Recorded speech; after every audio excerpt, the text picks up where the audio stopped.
Alrighty, now we're going to use some candy molds. A lot of you know how to use them, but surprisingly, a lot of people don't know how to use them, and they're so easy, and they can make your cakes much more dimensional. So this one right here, it's just a, these are all on the market now from different places. You can look online, go to your local cake decorating supply store. They don't have to be, you know, exactly the same, but I'm pretty sure you can find gingerbread boys anywhere. This is just a little candy house, okay? And what you do is you take coating chocolate. Now, coating chocolates are the chocolates that come in, they're the little discs like this, so it means that you don't have to temper it or anything. The chocolate sets up in the mold quickly and just pops right out, okay? So I have a little melting pot here that has some regular chocolate in it. And then this color here, this is actually butterscotch. So I thought that would be great for the gingerbread house and actually the gingerbread boys.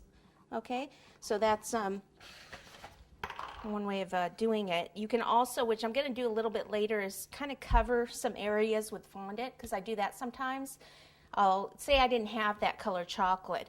What I would do is just do this in the regular chocolate, like this, and then put some shortening on it and then cover it with fondant. That's that shade.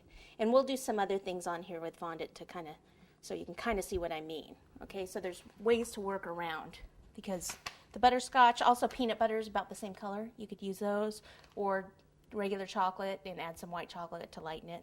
So to do these molds, all you have to do is just take a little chocolate and pour it in. Now this is a gingerbread mold, but it's just white chocolate, but this is just to kind of show you. Okay, you want to completely fill it up. You can use, for little small molds, you can just use a piping bag and put the chocolate in a bag and then pipe it in there. What you want to do is tap it, get the air bubbles out, look at it like this, make sure that you don't have any holes in the chocolate. If you do, just tap it.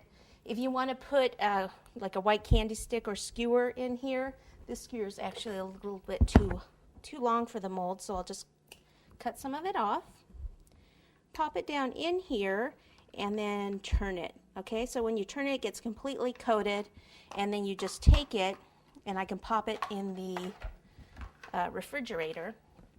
Here's another one here, like that I did. Okay, so I'll pop this one in, take one out that I did earlier. So you just have it here until it sets, and then you just want to pop it out. Okay, this one I overfilled a little, see that right there? So you can just kind of go around that and take some of that off. Okay, like so. All right, so that's how you do it. There are other ways, like this actually has holly leaves and berries on it. If you want to get really detailed about it, did they go over this in the candy making? Yes.